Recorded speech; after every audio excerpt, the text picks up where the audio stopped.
hujung. Dah lambat ni. Ya Allah, hujung. Lambat pula nak pejabat ni.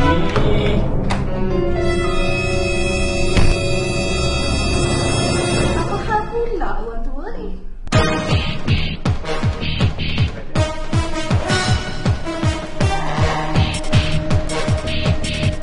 Aduh, dah lambat ni. Merah pula lah punch card aku.